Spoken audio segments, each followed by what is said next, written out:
দেখলে তো বিপদে পড়ছে। বাবা, মা, নাইট ক্লাবে চাকরি খোঁজার জন্য গিয়েছিলে তুমি? বাবা, সেখানে অন্য একটা ছেলের সাথে ডান্স করতেছিল। একদম আলগা পিরিতি দেখাইতে আসবেন। আমার যত বিপদ আসুক, আমি যদি মইরাও যাই না, তাও জীবনে অনেকের ফোন দিবি না। ওরে বাপ রে বাপ, এটা দেখি পুরান কাহিনী। তোমার বন্ধু রাতুল, সে অলরেডি জেনে গিয়েছে তুমি বৃষ্টি ম্যাডামকে বিয়ে করেছো। আমার স্বপ্ন কি জানেন?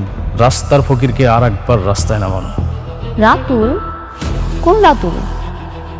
হ্যাঁ বন্ধু অনিক, তোমার বউ মানে ম্যাডাম তো রাতুলের সাথে দেখা করতে এসছে। কে? সত্যিটা আর কতদিন লুকা রাখবি? একটা কথা মাথায় রাখিস, সত্যি কখনো ধামা চাপা থাকে না।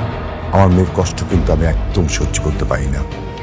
স্যার, কি লাগবে বলেন। হ্যাঁ, একটা মেনু কার্ড দাও। তোমরা দুজন এমন ভাবে কথা বলছো, মনে হচ্ছে তোমরা খুব ভালো করে একে অপরকে চিনো। ও আমাদের অফিসে কাজ করতো। তুমি বাবা কার কাছে এসেছো? আমি আপনাদেরকে একটা গুরুত্বপূর্ণ নিউজ দিতে এসেছি। আপনারা চাইলে আমার সাথে বস্তিতে যেতে পারেন। আমি ওর শ্বশুর শাশুড়ি এবং ওর প্রথম স্ত্রীর সাথেও আপনাদের দেখা করিয়ে দিতে পারি। অনেক, ও যা বলছে তা কি সত্য? তুমি বৃষ্টিকে বিয়ে করার আগে আরেকটা বিয়ে করেছিলে? বাবা, আমার সন্দেহ হচ্ছিল, কিন্তু এখন রাতুলের কথা শুনে সব পরিষ্কার হয়ে গেছে। একটু আগে যাকে কাজের মেয়ে হিসেবে পরিচয় দিয়েছিলে, আসলে সে তোমার স্ত্রী। তুই কি সব জানতি? না বাবা, কিন্তু আমি ওর প্রথম স্ত্রীকে চিনি। আজকেও তার সঙ্গে আমার দেখা হয়েছে। ছি, ছি, ছি, ছি, ছি। এত বড় প্রতারণা! অনেক, তুমি এটা কিভাবে পারলা? আঙ্কেল, ও শুধু আপনাদেরকেই ঠকায়নি, ও তার প্রথম স্ত্রী আর তার পরিবারকেও ঠকিয়েছে। ও সবাইকে না জানিয়ে বিয়ে করেছে, আর এখন সম্পত্তির লোভে বৃষ্টিকে বিয়ে করেছে। ও একটা স্বার্থপর। অনেক, আমি ভাবতেই পারছি না তুমি এত নিকৃষ্ট। সরি। What sorry? সম্পত্তির লোভে আমার সৎ সরল মেয়েটাকে বিয়ে করে এখন তুমি সরি বলছো? তোমার একটা সরি দিয়ে দুইটা মানুষের জীবন নষ্ট করে তুমি পাপ ঢাকতে চাও?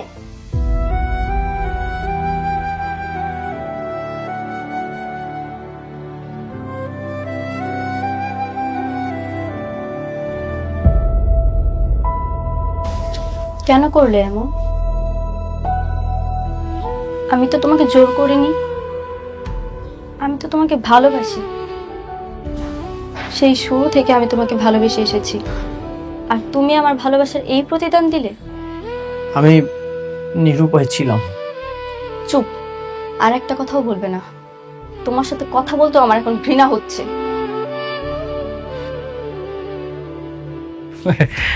দেখুন আঙ্কেল, আমি আসলে চাইনি এরকম একটা ইনফরমেশন দিয়ে আপনাদেরকে একটা বিব্রতকর পরিস্থিতির মধ্যে ফেলি, কিন্তু বৃষ্টিকে তো আমি সেই শুরু থেকে আমার নিজের ছোট বোনের মতো দেখতাম। তাই ভাবলাম যে এই ইনফরমেশনটা দিয়ে একটা বেঈমান প্রতারকের হাত থেকে আমার বোনটাকে আমি বাঁচাই। এখন দেখুন, আমি তো সবকিছু প্রমাণ দিয়েই দিলাম, বাকি সিদ্ধান্তটা আপনাদের উপরে। এখন আমি আসি। বন্ধু, তোরা বলছিলাম না তোরা আবার রাস্তার ফকির বানাবো? সেই ফকিরের পথটা কিন্তু আবার চিনাই দিয়ে গেল। আবার থালা হাতে ভিক্ষা করবি, আর যদি টাকার প্রয়োজন হয় আবার আমার কাছে আসবি, এসে আবার আমার ভাই বলবি।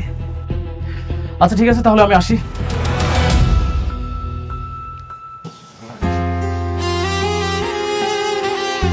এতদিন আমার ভালোবাসা ছিল একতরফা, কিন্তু যেদিন থেকে তোমাকে বিয়ে করেছিলাম, ভেবেছিলাম আমি যেভাবে তোমাকে ভালোবাসি ঠিক তেমনি তুমিও আমাকে ভালোবাসবে। কিন্তু আমি ভুল ছিলাম। তুমি কখনো আমাকে ভালোই বাসোনি, আর আজকের যে আঘাতটা তুমি আমাকে দিলে না, এর জন্য আমি তোমাকে কখনোই ক্ষমা করব না, কখনোই না।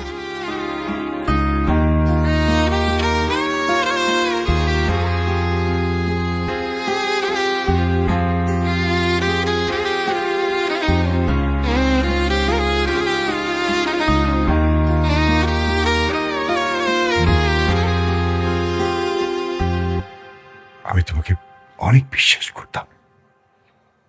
আমার মেয়ে তোমাকে অনেক ভালোবাসতো। এটা তুমি কি করলা? তুমি আমার মেয়ের সাথে চিট করছো, আমার সাথে চিট করলা। ছি, এটা আমি তোমার কাছ থেকে আশা করিনি। আমার মেয়ের যদি কিছু হয় না, আমি তোমাকে ক্ষমা করব না, তোমাকে আমি ক্ষমা করব না।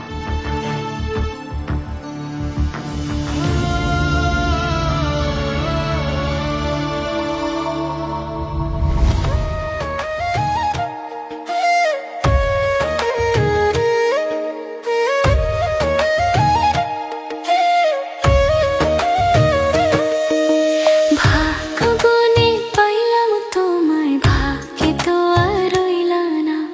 দুঃখে আমার বুক ভেসে যায়, সুখের দেখা হইল না। তবু আমি তোমার আশায় কাঁদি দিবারাত রোজ। সুখে থেকো, ভালো থেকো গরিব ঘরের রাজপুত্রে। ও সুখে থেকো, ভালো থেকো গরিব ঘরের রাজপুত্রে। আব্বা জানো, আজকে না অনেক আমার দোকানে আইছিল ওর নতুন বউ লইয়া। কেন তোর দোকান আসছে কেন? কেন আইসে বুঝো না? ঘুরতে আইসে বউয়ের সাথে। সে তার বউয়ের সামনে আমারে কি পরিচয় করাই দিছে জানো? আমি নাকি হেড অফিসে কাজের বউ আছিলাম, আর হ্যাঁ আমার মালিক। হ্যাঁ লগে নাকি আমার কাজের বউ আর মালিকের সম্পর্ক। তুই কিছু কস নাই? আর ওই মাইয়া কি সত্যটা জানে? জানে না মা, আমি কিছু কই নাই। অনেকে আমার লগে যা করছে সেটার বিচার স্বয়ং আল্লাহ করবে। আল্লাহ তোরে কেন যে বারবার পরীক্ষায় ফেলায় এটাই বুঝি না। নিক, আল্লাহ মালিক, আল্লাহই তো পরীক্ষা নেব না আব্বা। আমি পরীক্ষা দিতে প্রস্তুত আছি। মারে আল্লাহ তোর কপালে কি রাখছে? আব্বা, তুমি আমরা ভাঙ্গা পড়ো না, আমরা কান্দ না, ধৈর্য রাখো। দেখো আল্লাহ ঠিকই আমার একটা না একটা ব্যবস্থা করবো। পারি না রে মা, পারি না।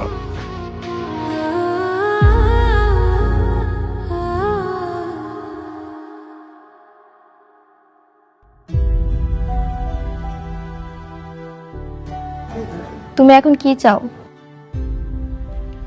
কোন বিষয়? তুমি কি আমাকে ডিভোর্স দিয়ে মেঘলার কাছে চলে যাবে, নাকি আমার সঙ্গেই থাকবে? আমি জানি না, আমার না সত্যি ভাগ্যটা খারাপ। কি করব না করব কিছুই বুঝতে পারছি না।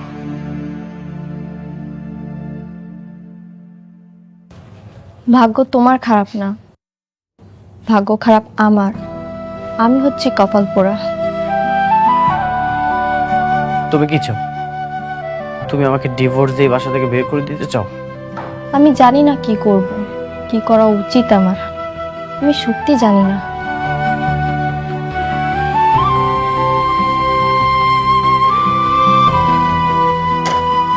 শোনো চাচা, যা খেয়েছি লেই খেলাও পরে দিয়ে যাবো। বাবা শোনো, বাবা বাকি অনেক পড়ে গেছে। হ্যাঁ হ্যাঁ, এইভাবে তো বাকি দেওয়া যাবে না। আমরা গরিব মানুষ, আমিও অসুস্থ মানুষ, আমার মায়াটা কষ্ট করে সংসার চালাইতেছে। এইভাবে বাকি নিও না বাবা। বুঝলাম না চাচা, এত পক পক করতেছো কেন? আর তোমার কাছে বাকি খাই কেডা? কেন বাবা বাকি কথা কয়ে গেলা তুমি? আরে চাচা, এনে যে দোকানদারি করতেছো চান্দা দিবা না? বস্তি তোমার 1 বছর লেগে দিছে 1 লাখ টাকার জন্য। এখানে যে ব্যবসা করতেছো এটা চান্দা কে দিবে? এই জন্য খাইয়া দেওয়া যাইতাছি, মাস শেষে হিসাব করবো কত টাকা ভাই, পরে দিয়ে দিবা, সমস্যা কি? লেখারা হয়ে গেলাম গা। কি কো বাবা? হ্যাঁ, সরকারি জায়গায় দোকানদারি করতেছি, তোমার আমি চান্দা দেবো কি জন্য? আমরা চান্দা দিবা কি লেখা মানে? এটা জায়গা সরকারি হইতে পারে, কিন্তু এটা আমার দখলে আছে। আমি যা বলবো তাই হবে। তোমার বলছি লেখা রাখো, মাস শেষে হিসাব করবো কয় টাকা পাই তারপর দিয়ে দিবা। না বাবা খারাও,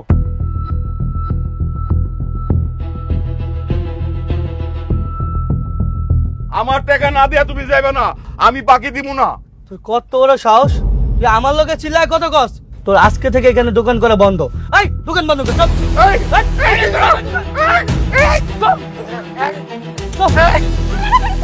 ছাড় কইতাছে, ছাড় তুই। তোর এত বড় সাহস আমার আব্বারে মারতেছস? তোর আব্বারে মারবো না কি করবো? তোর আব্বা আমার কাছে টাকা চাইলো কেন? টাকা চাইবো না তো কি করবো? আরে হারামজাদা, কি করবো? তুই দিনের পর দিন বাকি খাবি আর আমার আব্বার টাকা চাইলে দোষ। কি বাকি? তোর আব্বার দোকানে বাকি খেয়েছি কারা? আমি এখানে চান্দা নিতে এসেছি, ঠিক আছে? তোর বাপের ছেড়ে দিলাম। তোর গলা যেহেতু এত জোর, আমিও দেখতে চাই তুই কত চিল্লাইতে পারছ। চল আজকে চিল্লাম।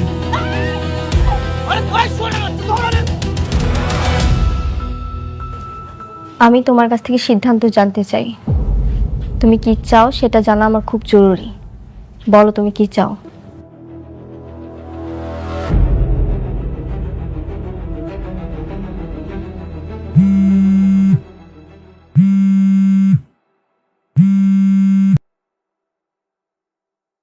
হ্যালো, হ্যালো অনেক ভাই,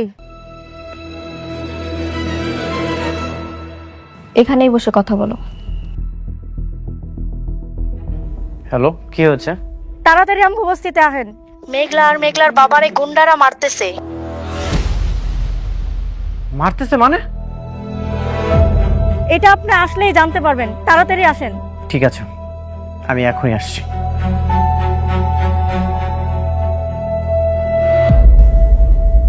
আমাকে যেতে হবে। কোথায়? প্রথম স্ত্রীর কাছে?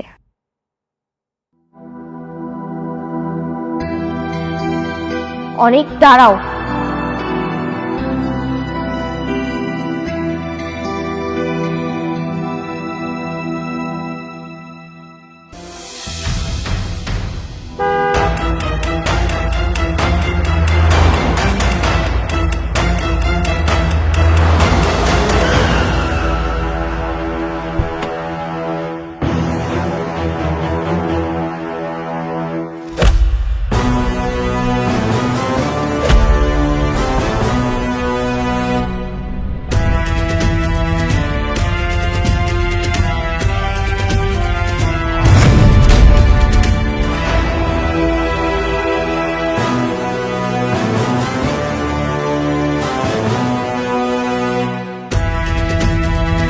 আব্বা, আব্বা ওটা আব্বা। আব্বা তুমি ঠিক আছো? কিরে তুই এইখানে? মানে আপনি এখানে? ওদিনকেও তো আপনার কাছে চান্দা ছিলাম 1 লাখ টাকা, ওটা দেওয়ার জন্য কতদিন সময় ছিলেন? আর আজকে হঠাৎ করে এরকম বডিগার্ড গাড়ি কেমনে কি বুঝলাম না তো। এগুলো কি সত্যি? সেদিন ভদ্রতা দেখিয়েছিলাম, এই জন্যই তোকে চাঁদা দিয়েছিলাম। নেক্সট টাইম যদি এই দোকানের আশেপাশে তোকে আমি দেখি, ঠিকমতো হাসপাতালেও যেতে পারবে না। আর একটা কথা শুনে রাখ, মেঘলা আমার ওয়াইফ, আর এই যে উনি আমার বাবা। ওনাদের আশেপাশে যদি তোকে আমি দেখি, তোর কিন্তু খবর আছে। যা, আর এক মুহূর্তের জন্যও আমি তোকে আমার চোখের সামনে দেখতে চাই না। যা।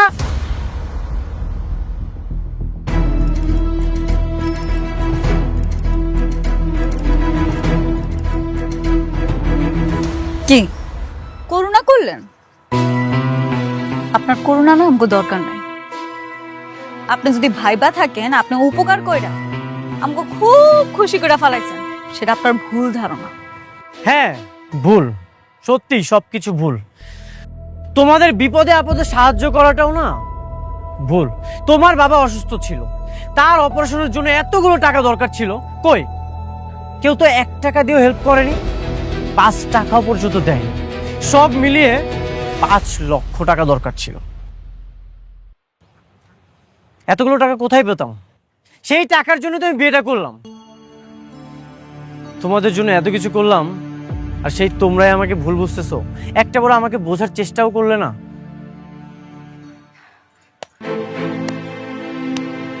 বাহ অনেক সাহেব, বাহ, আপনি খুব সুন্দর গল্প সাজাইতে পারেন। এত সুন্দর করে নাটক সাজান, যখন যে গল্পটা যেখানে প্রয়োজন আপনি সেখানেই বলেন।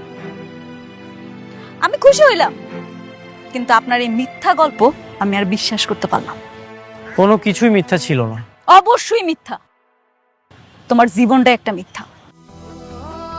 তোমার মতো নিকৃষ্ট জঘন্য মানুষের কাছে এর থেকে আর কি আশা করতে পারি? স্বার্থপর কোথাকার। তুমি চলে যাও এখান থেকে, আমার দয়া দেখাইতে আসবা না কোনোদিন।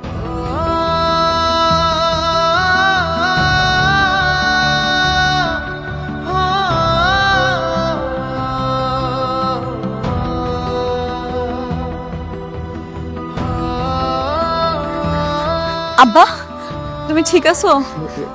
ব্যথা পাও নাই তো পায়ে? ঠিক আছে মা, আমি ঠিক আছি। চল আব্বা, এই আব্বারে ধইরান। এই বাবা, এই নাও। মাংসটা দাও রে ভালো করে। ও আর নেবো না, এই থাক, তুমি নাও, নেবে তুমি। তবে বাবাজি, তুমি করছো একটা কাজের কাজ। এখন থেকে যখনই অনেক খালি সোজা হয়ে দাঁড়াতে যাবো, তুমি ওর মাথাটা একদম এরকম করে ভেঙে দিবা। পরে এই অবস্থা দেখলে আমার মনে খুব শান্তি লাগে, জানো তো। 2 দিন পর দেখবেন যে ও আবার আসবে, টাকার জন্য এসে আমার পায়ে পড়বে। পায়ে পড়বো না, আসুক না, আমি লাত্তি মেরে করে তারাই দিব। আমার যেমন করে ঘাড় ধরে বাড়িতে বাইর করছিল, ওইটাকে আমি ভুলে গেছি? আমি ভুলি নাই। হ্যাঁ মা, আমাকেও মেরেছিল।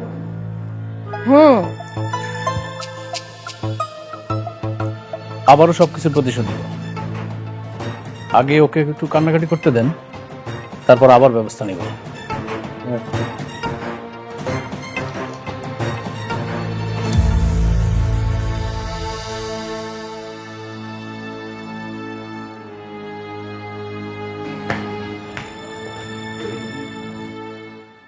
কি ব্যাপার, দেখে মনে হচ্ছে তুমি খুব টেনশনে আছো। কিছু হয়েছে? এতক্ষণে ছাড়লো তোমার স্ত্রী? আমি তো একটা কাজে গিয়েছিলাম। কাজটা যে কি সেটা আমি খুব ভালো করেই জানি। তুমি তোমার প্রথম স্ত্রীর কাছে গিয়েছিলে। দেখো অনিক, তোমাকে এই মুহূর্তে একটা সিদ্ধান্ত নিতে হবে। কি সিদ্ধান্ত? এভাবে তো তুমি 2 নৌকায় পা দিয়ে চলতে পারবে না, আর আমি কোনো সতীনের সংসারও করব না। এই দুজনের মধ্যে তোমাকে যে কোনো একজনকে বেছে নিতে হবে। মানে? ও মানে বুঝতে পারছো না? আমি ক্লিয়ার করে বলে দিচ্ছি। তুমি কাকে চাও, আমাকে না মেঘলাকে? তোমার কাছে আমার ঠাঁই আছে মানেই আমার অভাব বলতে কিছুই নেই। তোমার কি মনে হয় আমি এখনো অতীত নিয়ে পড়ে আছি? আমি তোমাকেই ভালোবাসি, তোমার সাথেই থাকতে চাই। তাহলে তাকে ডিভোর্স দিয়ে দাও। ঠিক আছে, তুমি একদমই চিন্তা করো না, আমি ডিভোর্স দিয়ে দিব।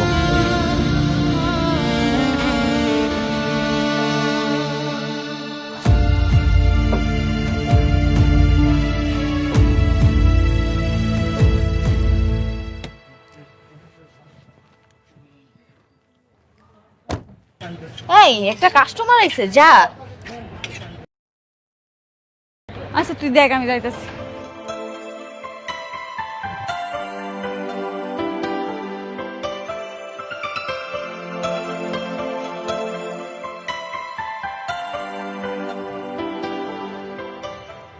Sir, madam. আরে ভাবি, আপনি? এই কি আপনার এখানে? রাতুল তো বেইমানি করে বড়লোক হয়ে গেছে, তাই বুঝি আপনি আপনার কাজ নিজেই নিজেই করতেছেন। এটা কিন্তু খুব ভালো করছেন, নিজেরটা নিজেরই ভাবতে হয় সবসময়। আমি না আপনাগুলো কথা বলতে চাইতেছি না, আপনারা চলে যান। এটা কেমন কথা আপনি বললেন? আমরা হচ্ছে আপনার কাস্টমার, কাস্টমার লক্ষ্মী। কাস্টমার যত আসবে তত আপনার ইনকাম হবে, আর ইনকাম হলে আপনি বেশি বেশি টিপস পাবেন। না, দরকার নাই তো, আপনাকে টিপস আমার দরকার নাই। আপনারা শুধুমাত্র আপনারা আমার পেটের সন্তানটারে মারছেন, আমার সংসারটা আপনারা ধ্বংস করে ফেলাইছেন। শোনো, বাচ্চা নষ্ট হয়েছে ঠিক আছে, সেটা তোমার জন্য খুব ভালো হয়েছে না? অনেক তো দ্বিতীয় বিয়ে করে আরেক জায়গায় চলে গেল, তাইলে তুমি সেই বাচ্চাটা নিয়ে এখন কি করতে কও? এখন বরঞ্চ ভালো হয়েছে, বাচ্চা কাচ্চা নাই, তুমি টপ করে একটা বিয়ে করতে পারবা। একদম ঠিক কথা বলছেন আপনি আন্টি। তো ভাবি, আমি কি আপনার জন্য একটা পাত্র খুঁজবো নাকি? ডিভোর্সি সুন্দরী ভাবির জন্য একটা সুন্দর সুযোগ্য পাত্র। দেখেন, এটা আমার দোকান, আপনাকে সুন্দর করে কইতেছে এখান থেকে চলে যান। কাস্টমার হলো লক্ষ্মী, আমি আপনাদের সাথে খারাপ ব্যবহার করবো না, আপনারা চলে যান। আরে ভাবি, আমরা তো এখানে থাকতে আসি নাই, আমরা তো আজকে প্রথম আসছি আপনার এখানে, যেহেতু খাইতে পারলাম না, তার একটা কাজ করি, আপনাকে কিছু টিপস দিয়ে যাই। এটা আপনার টিপস। আপনাদের টিপস আমার দরকার নেই, দয়া করে এখান থেকে চলে যান। আরে শোনো না, রাখো রাখো, রাতুল বাবাজি এমনিতেই রাস্তার ফকির মিসকিন রে টাকা দিয়ে দান করে, তোমারও নাই দিল, রাখো, কাজে লাগবে। আপনারা যাবেন। আচ্ছা ঠিক আছে ভাবি, রাগ করেন কেন? আমরা চলে যাচ্ছি, কোনো সমস্যা নেই। ঠিক আছে, থাকবেন, ভালো থাকবেন। আসসালামু আলাইকুম। চলো তো বাবাজি, চলো। শয়তানের বাচ্চাগুলা ইচ্ছা করে হেরাইছে, আর এমন একটা ভাব করে গেল যেন হেরা কিচ্ছু জানে না। আমার শান্তিতে থাকতে দিব না।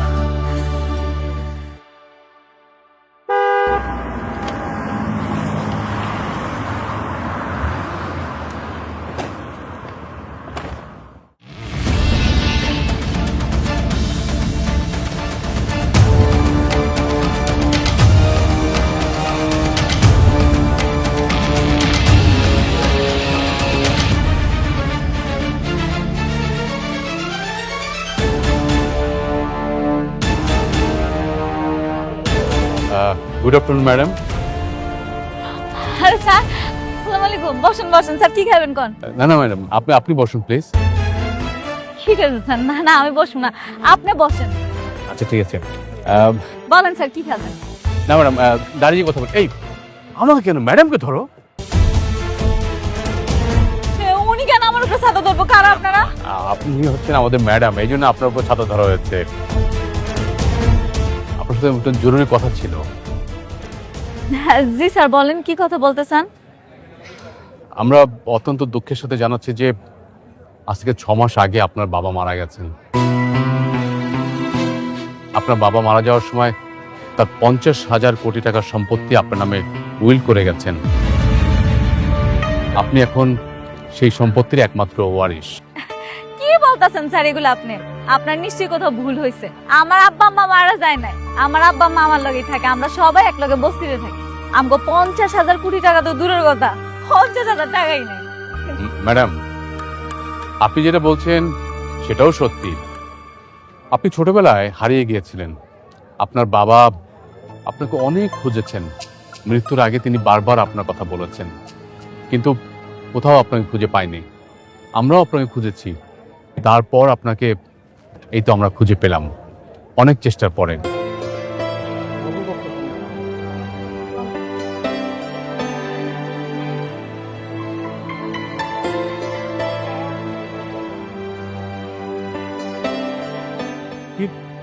কি দেখছেন ম্যাডাম? স্যার আপনি আমার লাগে মজা করতেছেন না? আমি কিন্তু ঠিকই বুঝছি। আপনার ক্যামেরাটা কই? আপনি নিশ্চয়ই ভিডিও বানাইতে আইছেন তাই না? সমস্যা নেই, আপনি কোন, আপনি যেমন করবেন আমি এমনই করব। ম্যাডাম, আপনার বর্তমান যারা বাবা মা, তারা কেউই আপনার বাবা মা না, তারা আপনার পালিত বাবা মা। আপনি বিশ্বাস না করেন তাদেরকে জিজ্ঞেস করেন। আমি আপনার কথা বিশ্বাস করুম কে? হেরাই আমার বাপ মা, আমি তো এটা ভালো করেই জানি। স্যার আপনি বড় সড়ো মানুষ, আমার যদি কোনো বেয়াদবি হয় মাফ করে দেন। আপনার এসব কথা করা বন্ধ করেন, আপনি এখান থেকে যান স্যার। ম্যাডাম, এটা হচ্ছে ভিআইপি ব্ল্যাক এলিট কার্ড। এখানে 1,000 কোটি টাকা আছে। আপনি যদি আমার কথা বিশ্বাস না করেন, আপনি ব্যাংকে জিজ্ঞাসা করেন, আপনি জেনে যাবেন। এগুলা কি? এগুলা তো আমি বুঝি না, এগুলা কেমনে কি করে? ম্যাডাম, আপনি হচ্ছেন শালিমার গ্রুপ অফ কোম্পানির বর্তমান একমাত্র উত্তরাধিকারী। আপনি দ্রুত অফিসে এসে আপনার দায়িত্ব বুঝে নিন। সবাই আমরা আপনার জন্য অপেক্ষা করব। কি কইতাছেন? আমি এসব কিছু পারবো না। আমি অফিস যাবো কেন? আমি তো অফিস যাবো না। ম্যাডাম, আপনি অফিসে গেলেই বুঝতে পারবেন। আমি কোম্পানির ম্যানেজার, আমি আপনাকে সমস্ত দায়িত্ব বুঝিয়ে দেব।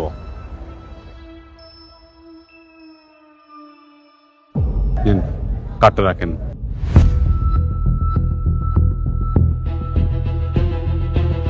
ম্যাডাম, আজকে অফিসে একটা মিটিং আছে, আমাকে অ্যাটেন্ড করতে হবে। আর আপনি যখন ওই অফিসে গিয়ে দায়িত্বটা বুঝে নেবেন, তখন এইসব মিটিং আপনি প্রিজাইড করবেন। আমি তাহলে আসি ম্যাডাম। আপনি কবে আসবেন বলেন? না আমি তো যাবো না। আমি যাবো কেন? কেন যাবেন না ম্যাডাম? আপনি বুঝতে পারছেন 50,000 কোটি টাকার মালিক আপনি। আপনি কেন যাবেন না?